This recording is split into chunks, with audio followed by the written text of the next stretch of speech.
All right, so today we'll be talking about Workcell Sensors. So what is a sensor, y'all? What do y'all think?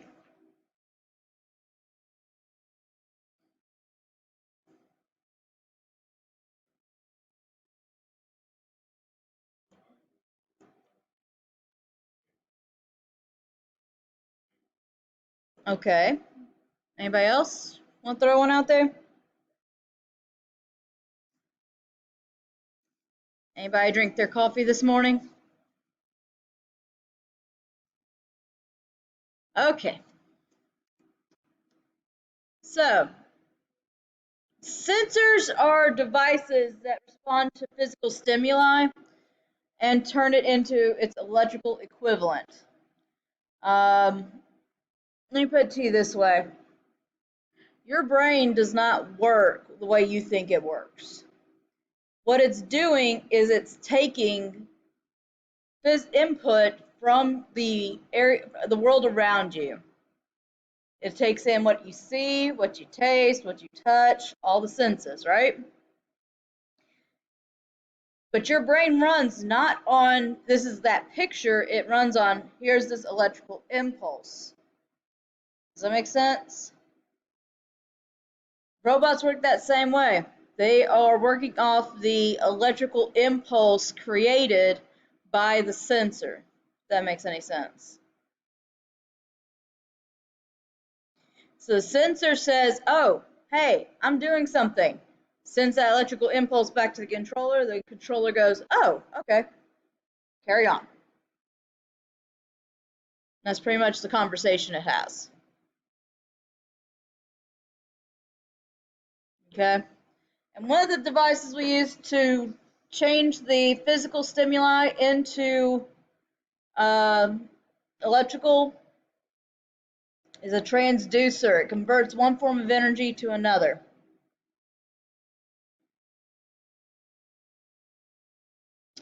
So just kind of as a lead-in question to this, in a control system, what may need to be sensed? Why would we need sensors?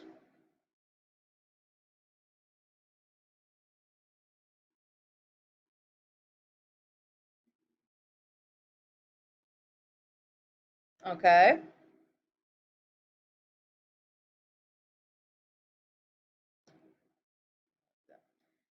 So things like position. What position is this in? Is it in the correct position? That's what servo motors, this is just a DC motor right here, guys, but we've got it set up as a servo motor because it's dealing with a potentiometer. So the more it turns, the more it changes the voltage. And that voltage reading would go back and be able to talk to the controller and tell it where it's at. We need to know speed. Why? Because some things need to move faster than others, right?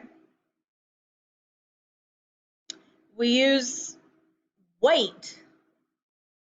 Now, why would we worry about the weight of something? Huh? So it won't tip over. Shipping. That does it a lot too. You can't ship more than a certain weight or else they start screaming at you. And then they don't say, no, you can't ship that here. You're going to have to go somewhere else. So yeah, sometimes weight is a big thing. Count. This one's very common. Counting is probably the most common type of sensor out there, I would say. Why? Because it has to do with, anybody know what the words I'm thinking of?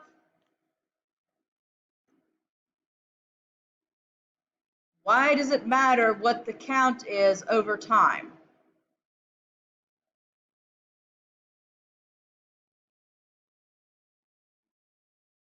Okay. The biggest thing in manufacturing is what are called cycle times. What are cycle times? Anybody know? Besides the one word in a warehouse job that you absolutely hate. Manufacturing jobs too.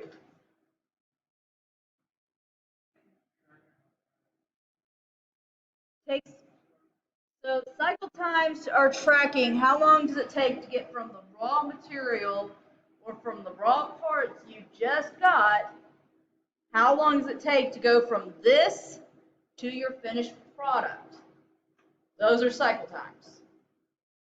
And they're a dreaded word because everybody always wants to shorten the cycle time.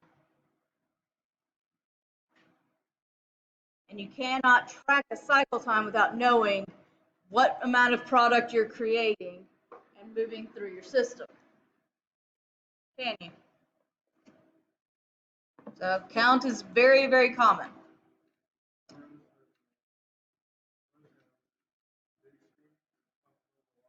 Mhm.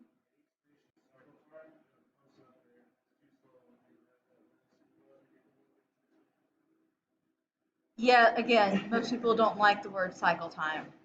If you're working in a warehouse or retail or manufacturing, I don't care what you're working in, the word cycle time is the demon word of all words.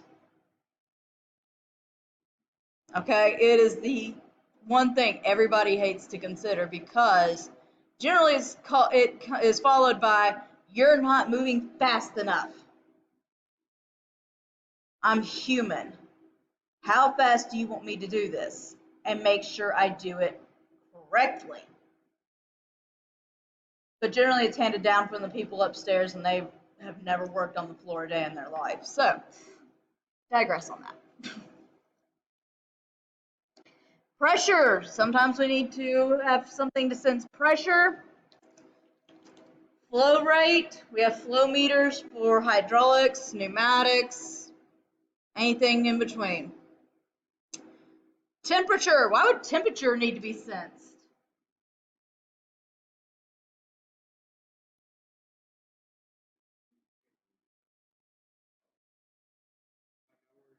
Yeah.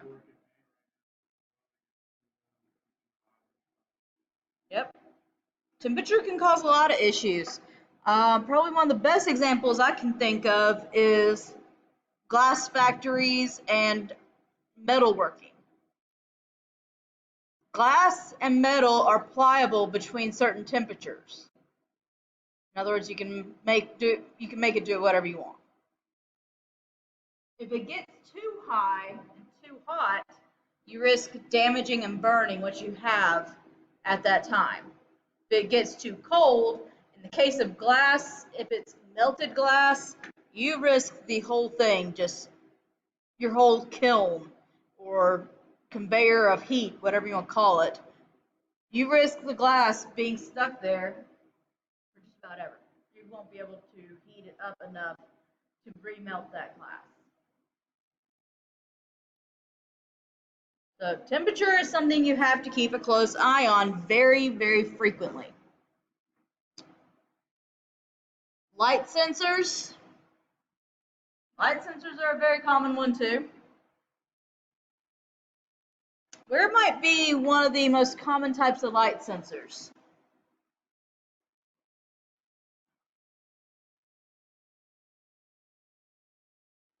How about on every street light and light up garden, whatever that you've got?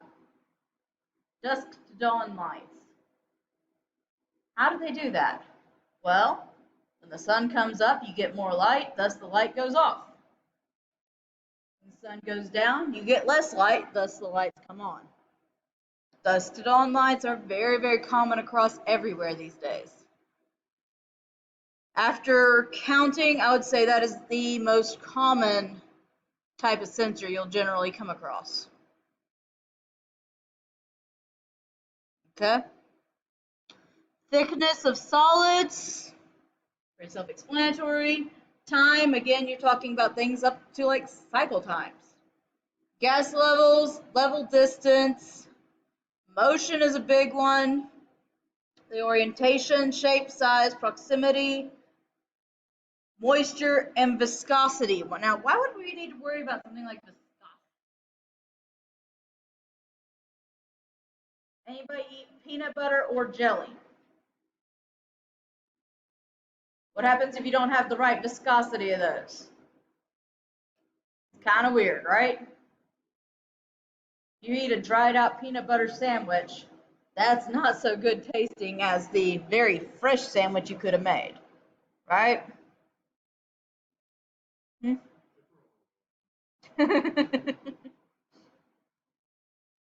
But viscosity is all about the thickness of a liquid.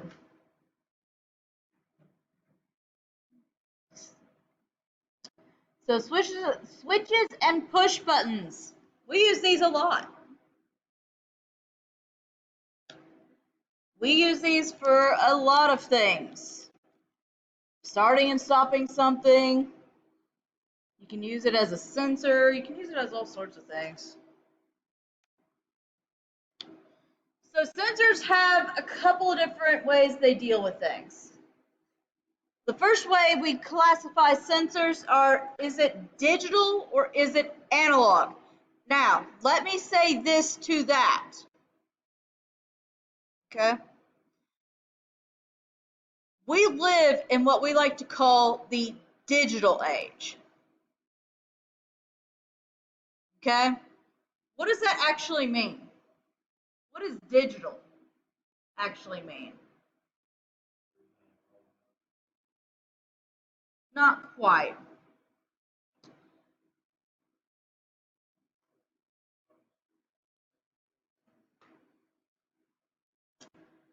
So digital deals strictly through ones and zeros. That's why I kind of find it funny that we call it the digital age. Is it runs strictly in programming as either a 1 or a 0. Analog, on the other hand, how many of you know what an analog meter is? It would be the really old multimeters. They have the little needle that goes back and forth. Y'all seen those? That is analog. Which one gives you a better reading, you think? An analog, because not only does it show you a better reading, but it can also show you, let's say you plug it into a AC socket, it can actually show you where in the cycle it is. You'll see that needle moving back and forth, right? Digital can't really do that. Digital is looking for where is it getting tripped in its sensor of all things, and then it says, okay, this guy's on, this guy's off. It is either yes or no. That's why I say it's ironic we call it the digital age, because guess what? It's all ones and zeros. There is no in between. As I don't know how many of you are Star Wars fans, but think of it kind of like Yoda. It's a do or do not. There is no try in this particular set.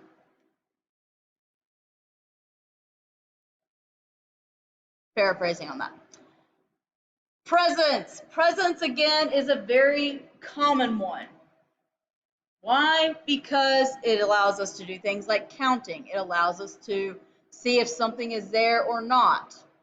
Because if, let's say you're trying to build a car, and you have to have the robots come in and weld. Do I want those robots in motion if there's nothing there? No, it's kind of just a waste of time, right? So presence sensing is probably one of the most common ones. Because whenever the car body is there, the robots know, hey, we need to go into action. If the car body is not there, they go, okay, so we need to perch and be ready for action. So you have limit switches. These are extremely common. Okay? You can think of it as, how many of you used to go to the zoo when you were little and they had you go through the little turnstile 3-prong thing? Y'all know what I'm talking about? The younger generation apparently don't. Huh? Yes, it locks after each person goes through. Or you might have seen these at a stadium or a baseball event. What it does is that you've got the person standing here, or you've got a place to feed your ticket, and then it will allow you to walk through. Yes. Mm-hmm. Yep. Um, yeah, that's exactly what it is. And a lot of times it's counting. Why does it count? It counts because they want to know how many people came to wherever you're at that day. Because they know how many people they should expect, but the way you have to crunch numbers, especially these days, is a totally different animal than what it used to be. Photoelectric sensors. These are probably, they're extremely common. So photoelectric sensors. This says everything from a light curtain to a laser pointed at something to create a gate. Okay. You have inductive and capacitive sensors. Inductive is going to sense, if I remember, if they sense ferrous metals versus the capacitive, which senses everything else. You have reed switches. We'll talk about the Hall effect. Ultrasonic sensors. We'll definitely get into those. What does ultrasonic mean to you?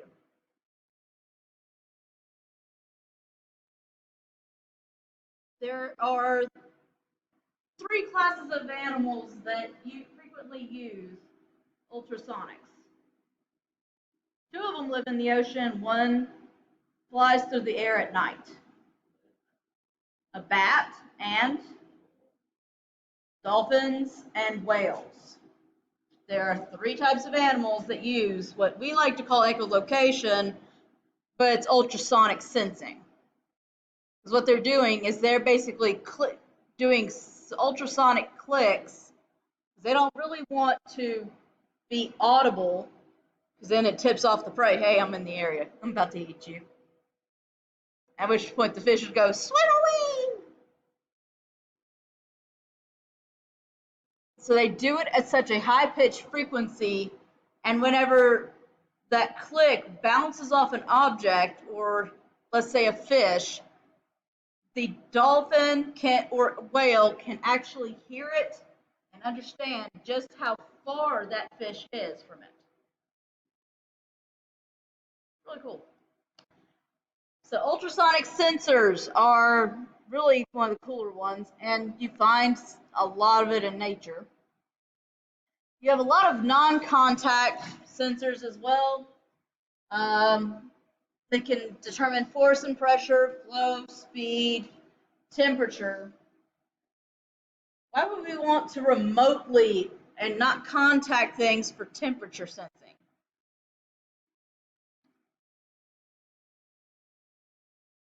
Because it could get hot. Anybody, when you were a kid, decide to take a thermometer and a lighter to the thermometer and play with it? Yes, you can blow up a thermometer. It's not that hard. Because the hotter you get that liquid inside it, the more it expands. The more it expands, the more pressure it's putting on that glass. The more pressure it's putting on that glass, and the more it expands, the likelier it is to just break.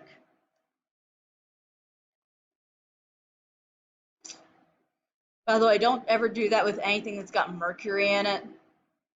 I don't know about you, but my parents tell me all the time that they used to break open thermometers so they could get that mercury and play with it.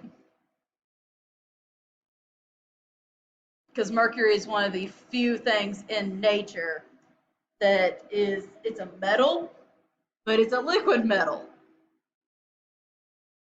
So you have this literal silvery stuff that they were just playing with. And mercury poisoning is not fun. Actually, it can make you very sick, and they didn't know that back then. We know it now when we don't put mercury in thermometers anymore. There are a few of them out there still, but most of them have kind of gone the way of the dinosaur.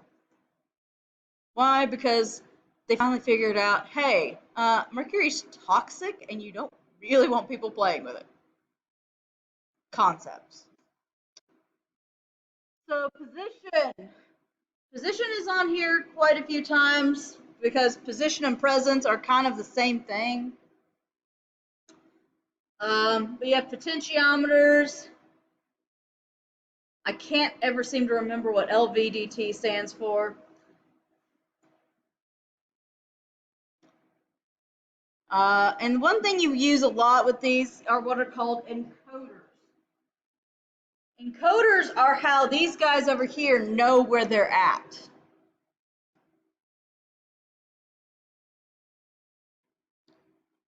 All right, so analog versus digital. This is actually what the kind of signal you will see with analog versus digital. Digital is either a yes or no.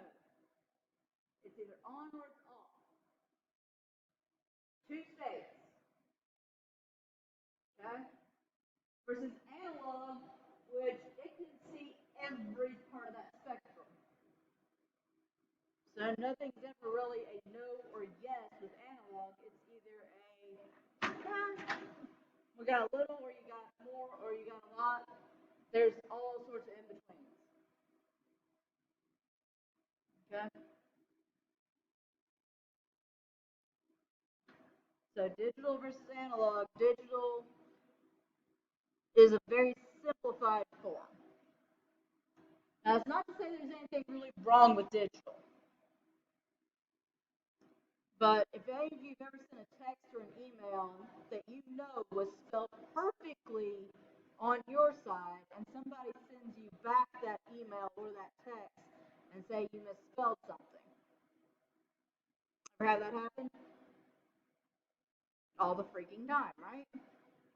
What that means is that in translation from your computer to them or your phone to theirs, somewhere in that translation, a 1 or a 0 got swapped. In other words, a 1 became a 0 or a 0 became a 1. We don't work in analog. We work in digital all day. Doesn't seem like it because we can do whatever we want on these computers, and it seems like, hey, we're working more of an analog type of computer than a. No, everything's all digital. Everything's ones and zeros. Hate to break it to you, but it's true. So analog position sensors. There's a couple of them. And here's what that LVDT stands for. It's a linear variable differential transformer. I don't know why I can't ever keep that in my head, but that particular acronym is a very interesting one. Okay? So with both of these are variable sensors. Potentiometers are a very common one. You might have heard them not so much as a potentiometer, but as something like a variable speed controller on some piece of machinery. In other words, you have a knob that you can turn and make it go faster or slower. Does that make sense? The same thing for this guy. Okay. So wherever this iron core is going to create a magnetic field around it, and it's going to read. This particular one reads more of like 3 different stages. It's either yes, no, or a yes, but it can also move in between.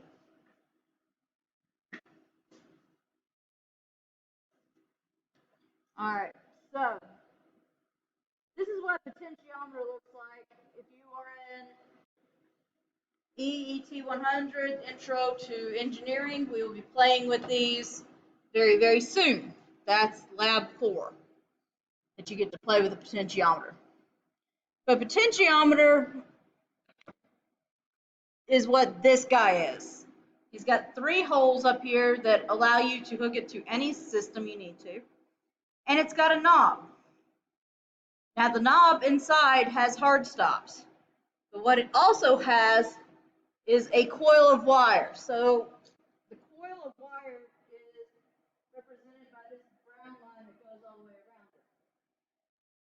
Okay?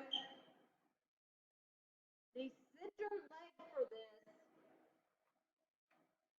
and then you look at one of the outside leg of this particular piece, that's where you're going to get variable voltages. Okay? So the voltage will either rise or fall depending upon how you turn the potentiometer. Which this is just a resistor that has the ability to change itself. These used to be on volume controls. You'll probably remember those. Probably not. For some of you, I'm probably dating myself really hard right now. In case you didn't know, I'm 32. I grew up when all of this was moving from the analog to digital. So I remember a lot of the old analog things, like somebody putting a phone in their car and actually being able to make phone calls from it. Technology that used to blow our minds back then, not so much these days. A lot of it seems to be old hat for everybody. Just sad, but true. All right. So we have what? Excuse me.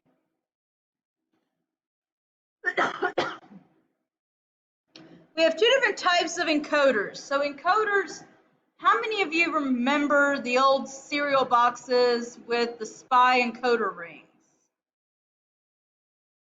One person. Anybody else? Two people. Three people. Okay. Did any of you ever used to play spy as a kid and want to pass secret messages to your friend or to your sibling? And what you would do is you would write it in your own code, and then they would know how to decipher said code to read what you wrote. Does that make sense so far? Old spy movies and all that kind of stuff. Essentially, that's what these do. Okay? Only instead of trying to send a cryptic message, what they're trying to do is send their position to the main controller. These guys right here run both of these encoders. And I'll show you here in just a minute on the Tour app robot over there, the one we've got torn down. But it uses a mixture of the incremental encoders and the absolute encoders to tell where it is at any one time. Does it make sense to everybody? Okay. So this is kind of how it would work.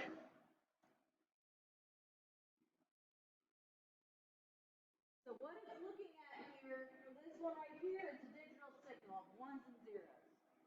Either on or off, yes or no.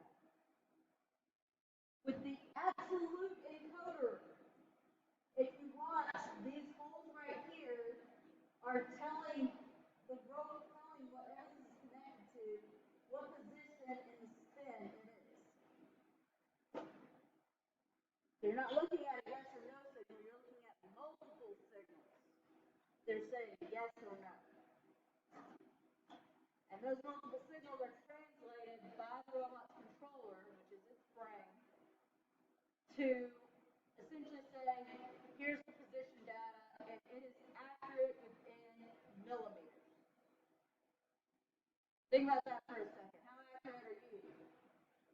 How many times can you take a pen, hold your arm straight out, and move your hand up and down? What's the cluster of dots going to look like? It's going to look like a big old, it's going to look like the stars at night eventually, right? These guys have the ability to drive themselves back to the same position which they were taught over and over again with an accuracy that is honestly amazing, if you really stop to think about it. Because they're not off by half a page. They're off, their dots, where's my pens?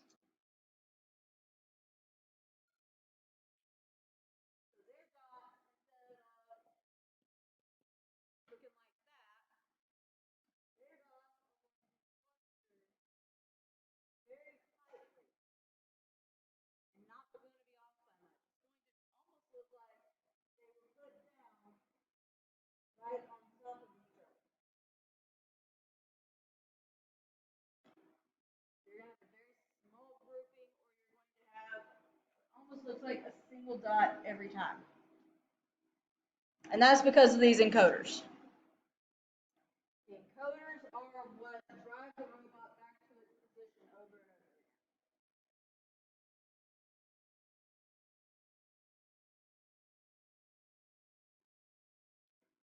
Does that make sense to everybody? And like I said, I'll show y'all when we take a break on our robot over here. Proximity sensors are to locate the presence of an object, the presence or absence, I should say. So you have limit switches. Okay. Y'all know what a limit switch is? Kind of talked about it already. Proximity, we've kind of talked about all these a minute ago, so let's kind of just dive in. So limit switch refers to the contact electromechanical devices that sense proximity. The ones that are physical are the ones called limit switches. So a lot of these so-called limit switches that people like to talk about, they're non-contacts. What they should be called is a proximity sensor or a proximity switch. Okay? If it's a physical form, if it takes a physical format, then it is a limit switch. Those two get confused all the time. So these are limit switches. You notice they've got this nice long arm, and you see these on a lot of conveyor belts. They're very frequent flyers there because what they're doing on a conveyor belt is counting whatever is coming by it. Right? We use these to count a lot of things. Does that make sense? Y'all probably seen these quite frequently, right? They're kind of very common. Duty limit switches. Again, you see something physical that has to make contact with something non-physical, with something that is physical in and of itself. So these guys are wanting physical contact before they send their signal. So then we have non-contacts. This one is talking about the magnetic reed switch. So this is looking for a magnetic field to close the sensor. Okay. It has electrical contacts. It's very cost effective, but it is an electromechanical device. And if your magnetic field is not strong enough to close it, then it does no idea what it's doing. So it does have a failure point. Does it make sense? So these, you have the dry contact, and then you have mercury in a couple of these. Mercury is less and less used these days. Why? Because it's toxic to everything. Right? So again, the basic workings of this is it's looking for a magnetic field to bring it closed. However, in looking for that magnetic field to close it, if your magnetic field is not strong enough or doesn't stick around long enough, then can this thing find it? No. And eventually the arms are going to wear out and you have to replace it.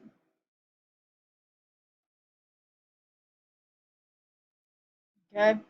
Here's what they can look like in reality. Don't look like much. All right.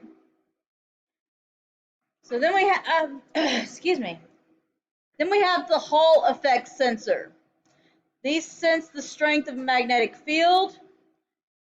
It has no moving parts, but it does require a power source to operate, and it drops a voltage across simulated contacts. Okay. So this is what you're looking at for this. Your Hall sensor is in one place and it's looking for it to be caught in a magnetic field. So you have the head-on where it's just kind of moving by it, slide by, same thing. Notch sensor, and then you have the metal detector.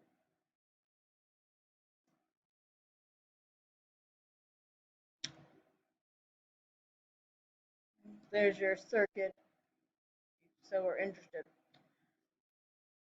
Any questions so far, guys?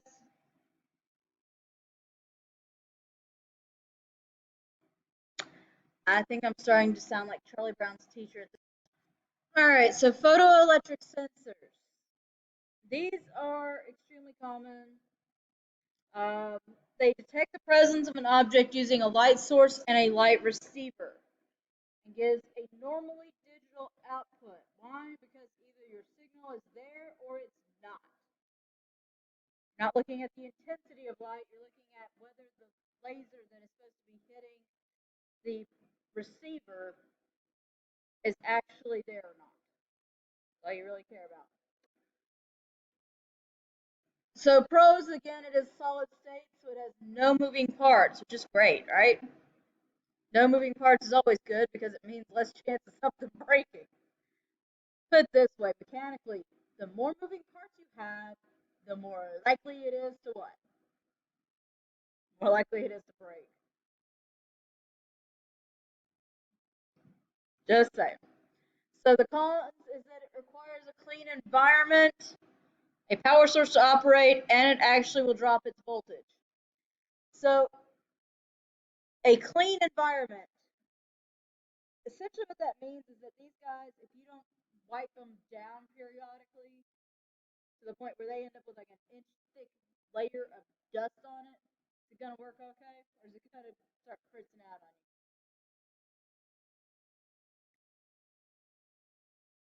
And it's going to start fritzing out, right? If you have an inch thick dust over top of the sensor, it's not going to work so well no more. And then when you tell it to work, it's going to sit there and go, no. So you're supposed to wipe these down periodically just to keep the dust and debris off. So these consist of a transmitter and a receiver. Now, how many of you like Mission Impossible kind of movies, spy movies where they're, or the Ocean's 11 kind of stuff, where they have to go through the lasers? Here's the funny part. You cannot see lasers. Not really. Now, can you occasionally see a faint kind of maybe see it? Yeah. But blowing something or spraying whatever into the air and all that kind of stuff, it's not going to show you anything.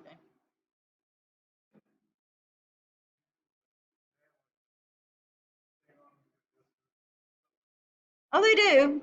You can adjust the distance, you can adjust all sorts of things. But you can't visibly see any part of this. What you would have to do is make sure that it's lined up. And you do that by getting something like a pin laser or something. But you're still not going to be able to. You're literally this. It's kind of why I find it funny whenever they sit there and they do the laser mazes and stuff. You can't see a laser. It has it in it. So what it's doing, well, let me put it to this page right here. So photoelectric sensors, you have three different types that we'll kind of go over here. You have diffuse reflective, and that's what that blue one is. What it is doing is it sends the signal out and it's looking for the bounce back. Does that make sense? So basically, how many of you have ever played racquetball? So you send that ball out and you're waiting for it to come back to you. And if there's somebody in the way of that, is it going to come back to you? Not really. They get the ball. Sensor works the same way. What it's doing is it's sending out a beam, it's waiting for something to come back. If something For this particular one, it's looking for just sending that signal out, and if there's an object, the object will bounce it back. Huh? Yes. So, kind of like if any of you play with dogs and stuff, whenever you take the ball, you throw it, you expect them to bring it back. If you don't have the dog, you just throw in the ball. Okay? If you have the dog's bringing it back, set it at your feet, and you throw it again. Same thing with the diffused reflective. All it's doing is sending that beam out, and it's waiting for something to come back. You have retroreflective, which again, the sender and receiver are part of the same piece. But what you have on this one is it's going to have a constant feedback of the beam unless something breaks it. Okay? So again, going back to racquetball, this one you're actually playing a game with somebody and the ball's coming back to you every time, right? You hit the ball, they hit the ball, and it all comes back to you. What you're waiting on is for the shot that just makes the ball drop out of nowhere. That would tell you there's something there in front of that ball to make it stop. Does that make sense?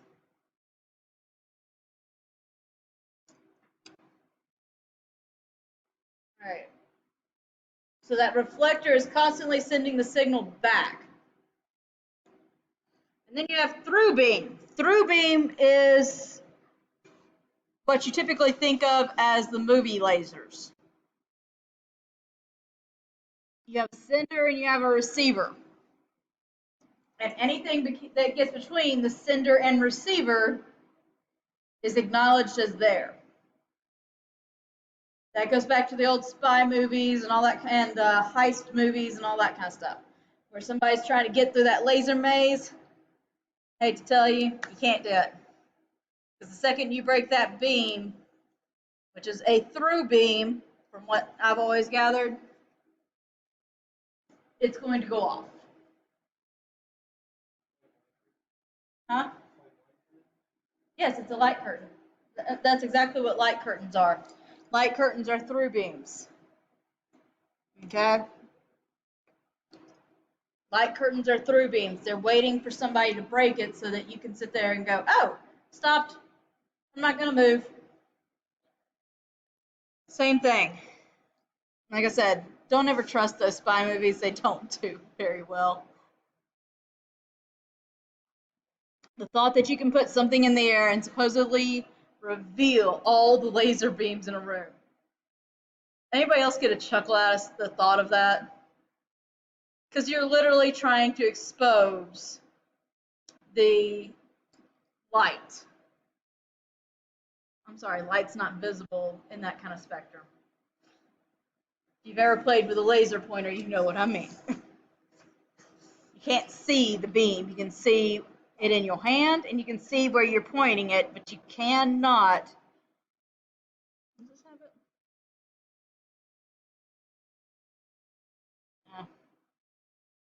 I was hoping it had one of those. But you cannot see what's in between your hand and where the beam ends.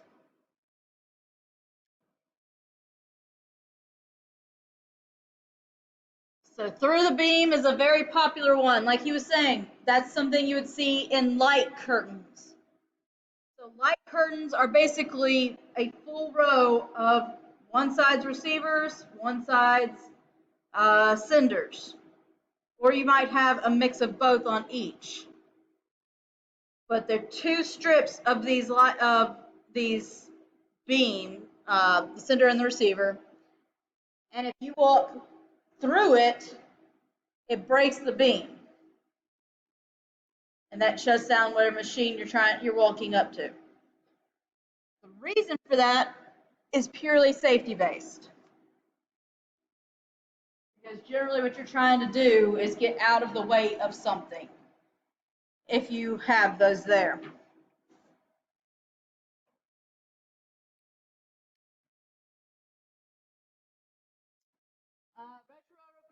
again, that's a very common one. I'd take you, if they weren't having class over there, I'd take y'all to see the automation line we've got. We've got a lot of these retroreflectors on our Festo line. If you ever get over that way, I recommend checking it out. There's a lot of retroreflectors. All a retroreflector is doing, you have the sender and receiver in the sensor itself. It sends that beam out and it's getting the bounce back from the reflector.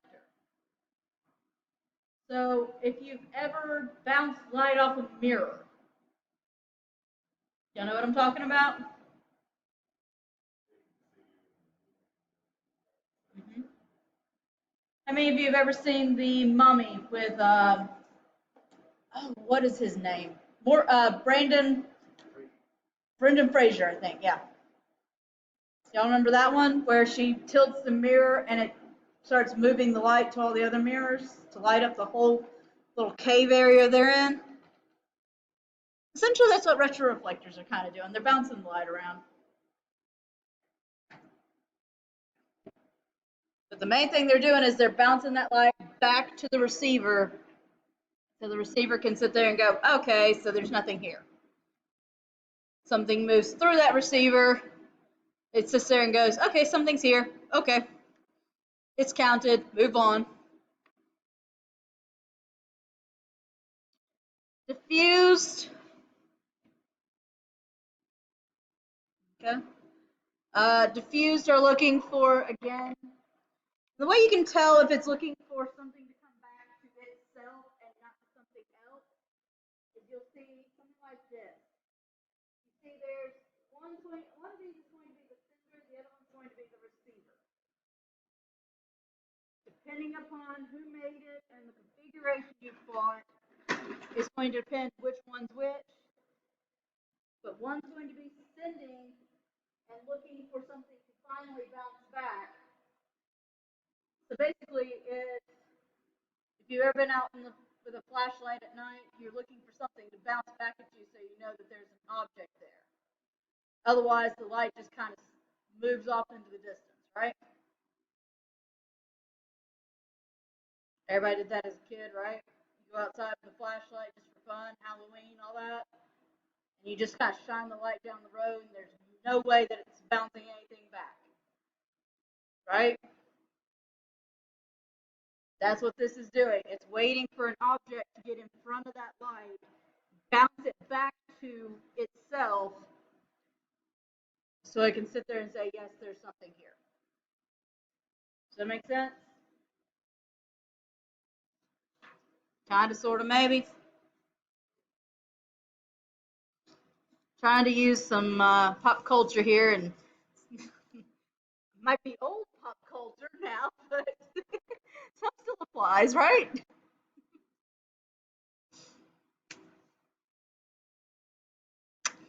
All right. This one is an optical interrupt switch.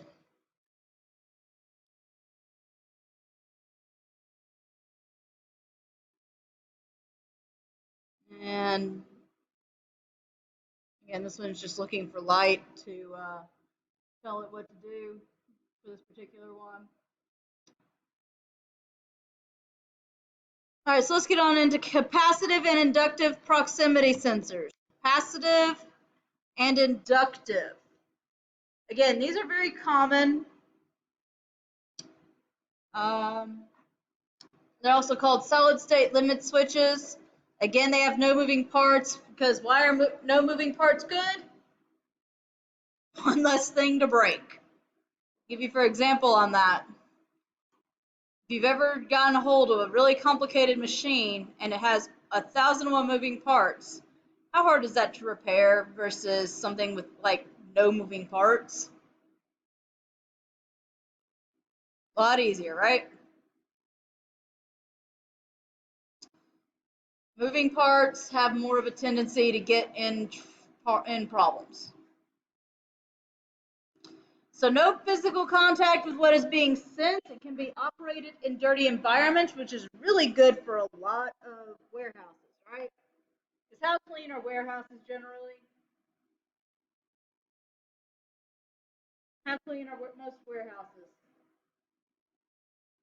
They're not, right? They are dust central. If you want to go find some dust, you go to a warehouse. By warehouse, I mean any big cavernous open spaces, maybe with or without machines, or with and without product. So most environments are not very clean, right? You get a lot of dirty environments. Mostly it's dust, dirt, debris in the air. So capacitive sensors can be obtained to detect solids, liquids, and gases. Inductives detect metals. Detect it. We'll talk about that in a second. I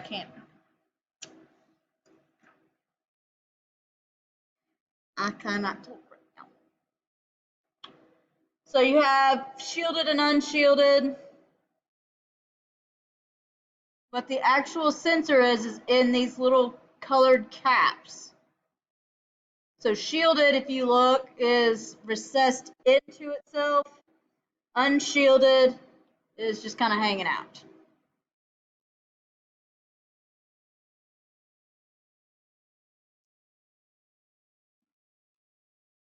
All right, so capacitive.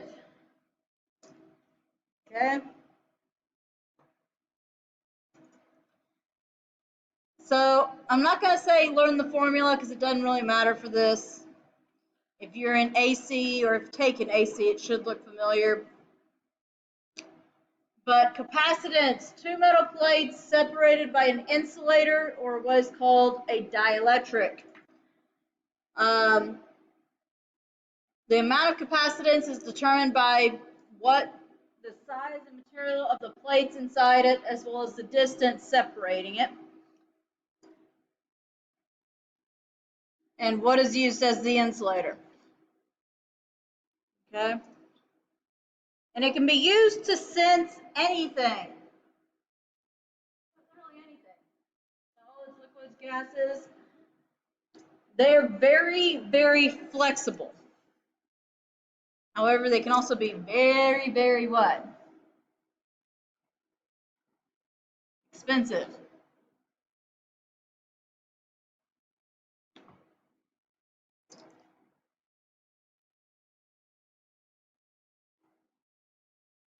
They're great in the fact that they sense more, but they're terrible in the fact that they can be very expensive to replace. Again, you got shielded versus unshielded. Shielded are out and about. Shielded are recessed. Unshielded are not. Then you have inductive. Inductive senses metal. Can't sense anything else. Okay? Inductors are creating a magnetic field, which whenever metal comes around, metal likes a magnetic field, right?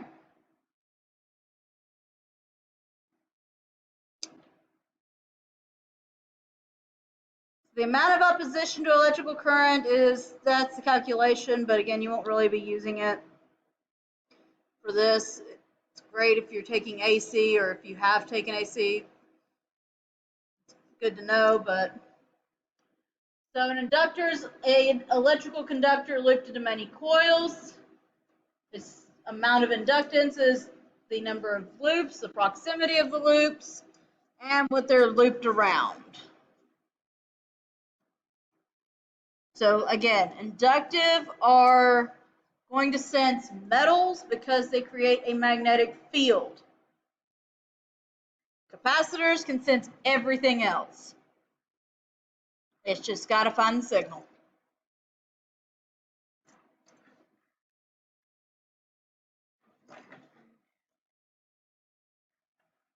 So, distance sensors.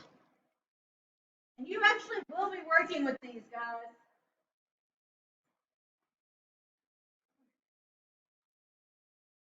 This is the robot y'all are going to be building with the Lego kits that I'm going to let y'all play with. He's kind of cute, right? He's got several sensors on him. He's got a light sensor right here. He can both send and receive. Okay, he can both send and receive light. He's got a sound sensor. That's this guy right here. And believe me, that sound sensor is very sensitive. Thirdly, he's got an ultrasonic sensor, and that's this guy right here. So what this does is just like with bats or dolphins or whales or anything else that clicks out there and is listening for the echo of the click, he's sending out a signal with one and he's listening for the feedback with the other. That allows him to tell distance. Does that make sense? So he's looking for something in his way. And then lastly, he's got this guy right here. This is a touch sensor. So what kind of a sensor would that be? It's the very first one we talked about today.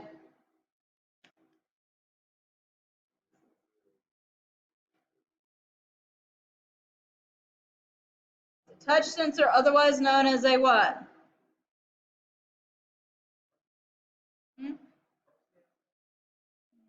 No? Limit switch. This guy's a limit switch. He trips with physical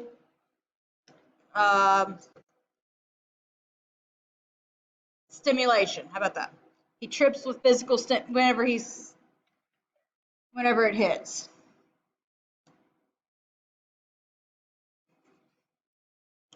We have photoelectric sensors.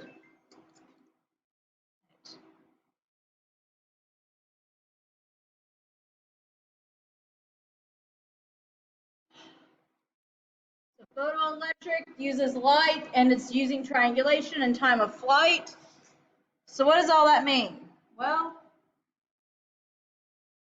it goes back to whenever you're using laser kind of analogy here, guys.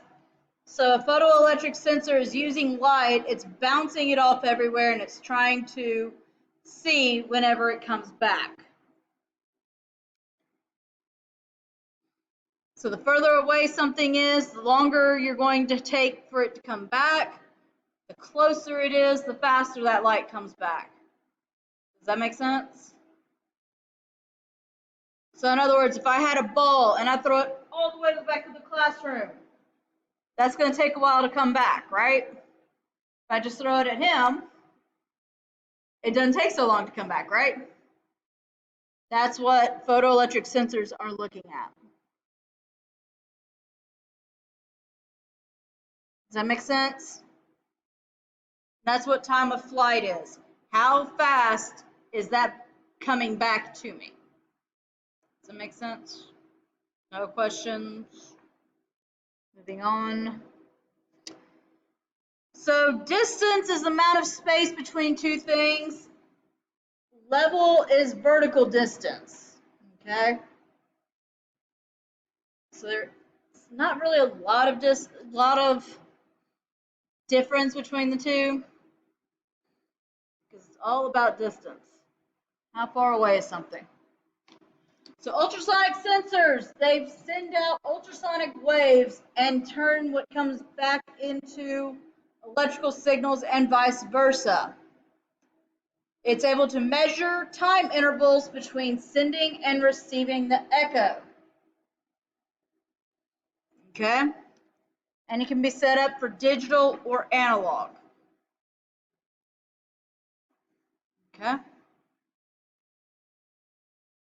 But just like I said, it's like bats or dolphins or whales. What they're doing is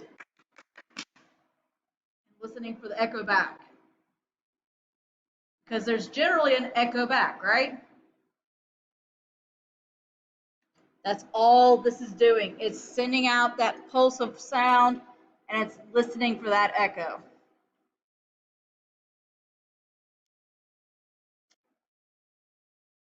So it can be designed to sense distance, movement, levels, speed, direction, It's only limited by surface shape and density, and this is a very true thing.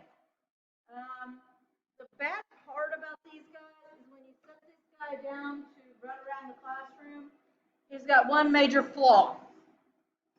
What do you think it is? He's got one major problem that you have to sit there and kind of watch out for him.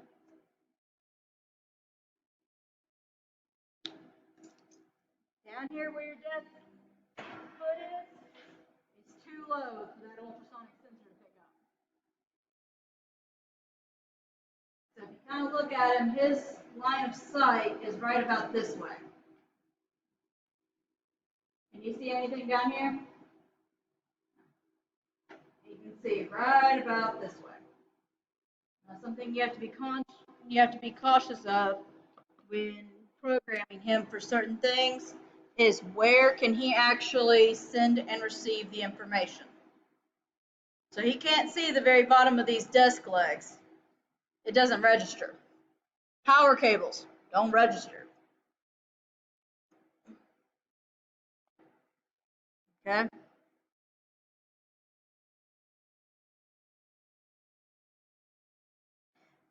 So ultrasonic sensors, probably one of the ones you might know at least a little bit about if you ever watch medical dramas or anything like that with anybody, is the ultrasound. The ultrasound's doing the same thing. It's sending that pulse wave to put it through whatever it's trying to look at, and it's looking at that signal that bounces back, no matter what it's from or what it's for.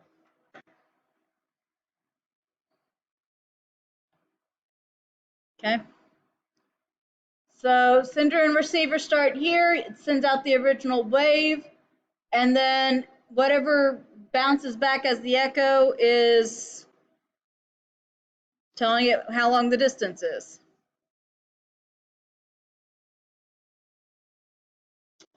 Some photoelectric sensors here.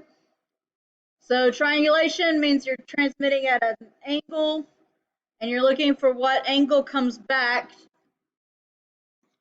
to determine distance. So in other words, you take a laser, you point it at a mirror at an angle, and you're looking for what direction does it bounce back, A, and B, how long did it take for it to bounce back? At what angle did it come back? That's what it's looking for. And we've already said time of flight is looking for how long it takes to get back, not so much anything else. So this would be triangulation. The closer something is, the faster that light's going to rebound. The further it is, the slower it's going to rebound, and it's going to change the distance and the angle of it. Does that make sense?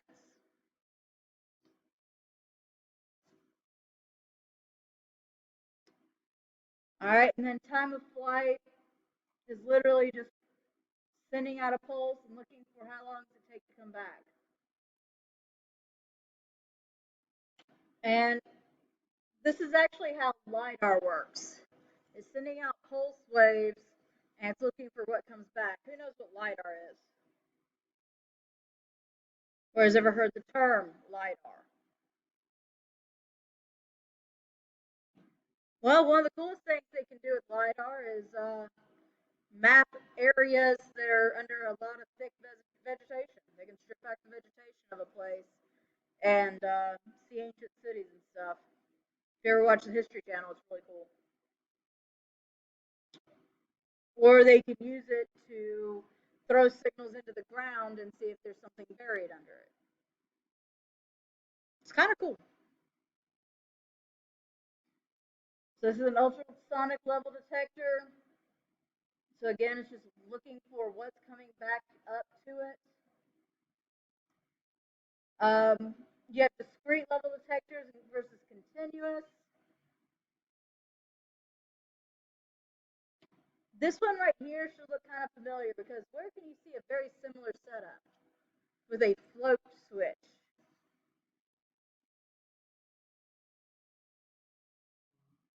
Toilet, thank you. You see a very similar set. How many of you have ever been into the back of the toilet because something's come loose or isn't working properly?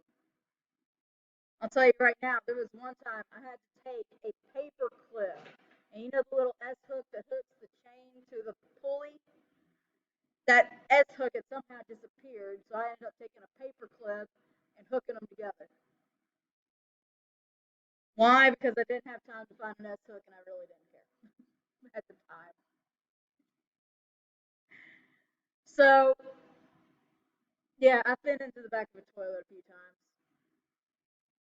It's not terrible. It's clean water, at least.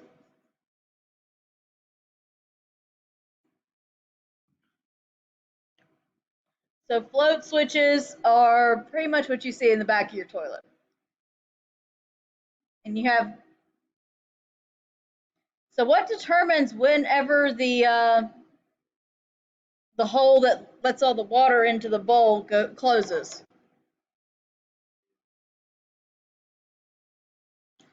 Okay.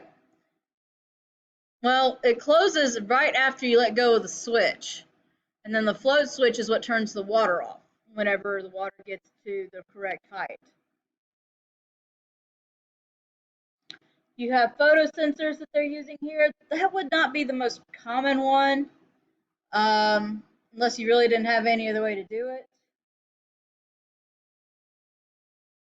I'll go ahead and tell you now, a lot of when it comes to sensors or any kind of a system, the best way to think about dealing with it is generally to keep the system as simple as possible. Why?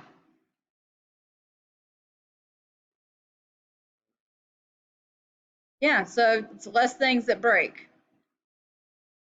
A lot of people can try and make systems very, very complicated, but if you keep it simple, something like a resistance probe or a float switch are very, very easy.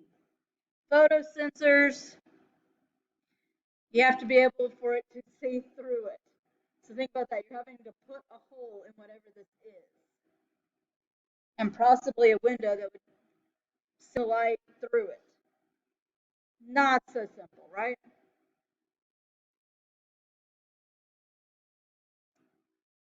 All right. This one, pressure sensors. You can actually see them every now and then.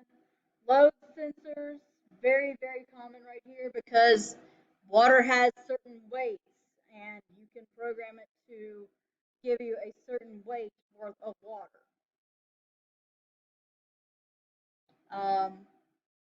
Yeah.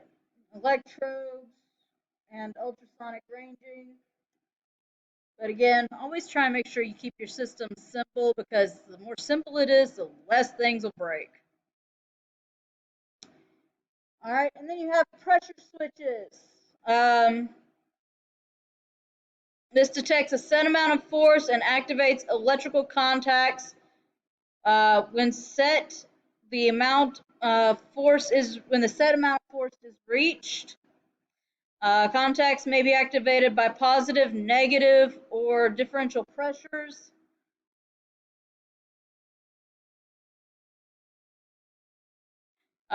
Differential pressures switches are connected to two different systems. Pressures, normally closed or normally open contacts are used depending upon the application. Well, pretty much all of this depends on the application of it. But you do have pressure switches that are looking for either the pressure to be released, to be applied, or it's looking for the difference between the applied and released. If that makes any sense. All right. And more recently, we've had RFIDs, which is radio frequency identification. This is very commonly used now, isn't it? It's used from everything to keep stores from losing merchandise to how things are actually tracked in factories. It is given an RFID tag, sometimes as simple as nothing but a little sticker. And if it passes through the sensor, it'll trip it. You don't get to take it home with you. or it just keeps moving down the line and it just knows where it's at in the manufacturing process. So these use electromagnetic or electrostatic, the RF frequency spectrum to automatically identify tags attached to an object. Some are powered through induction provided by the frequency supplied by the reader. Active tags have a local power source operated at greater distances. Okay? But they don't have to be in line of sight. That's the good thing about them. In other words, you can kind of tuck them away where nobody will see them. One good example of this, if you've ever had to go buy something from a store that's really one of the items that people sometimes will just kind of wander off with, you might pick it up and see a little white tag that's either a square or a circle that is attached to that product. What that is very similar to what these are. It's a passive RFID tag, and if you take it anywhere near the sensors at the door, that's whenever it goes off and does the noise at you sit there and go, no, I didn't steal it. Right? You're always the person sitting there going, nope, didn't steal it. You just forgot to deactivate the tag. Sound about right? I don't know how many times I've walked out of a store where that's happened, and I'm just sitting there going, what? Which tag did you not get? But they do. And we do have several kinds of temperature. We have a thermistor. You have a thermocouple. Now, thermistors are very, very commonly found. The resistance increases as the temperature. The resistance can increase or decrease depending upon the temperature and how you've got it set up. It is externally powered versus a thermocouple. Thermocouples are quite interesting because they produce voltage proportional to temperature. These are generally used in things like foundries. Y'all know what a foundry is, right? Very, very hot places where things are melted. Sound about right? For those of y'all that don't know, a foundry is a very, very hot place where things like metals or glass are melted. You have resistive temperature device, must be externally powered. These are replacing thermocouples at temperatures less than 600 degrees because they probably are a little cheaper. And then you have infrared. Now, infrared is a technology that's been around for a little while now. Everybody knows what an infrared camera is and all that, right? So you need an electronic circuit for this one. It measures the wavelength of light to calculate temperature.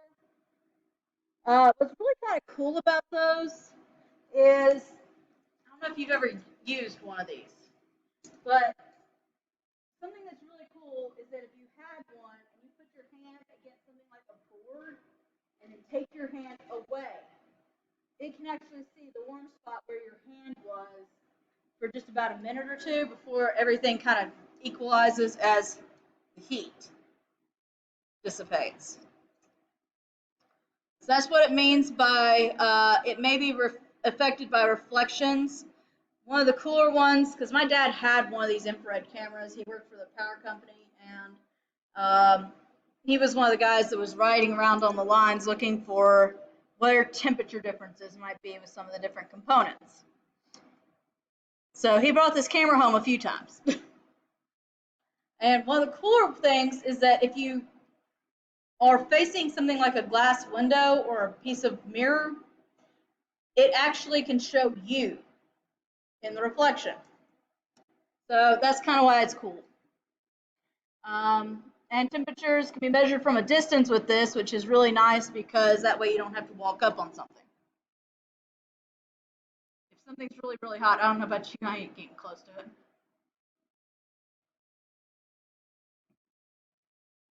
All right. Any questions about these, about sensors, guys?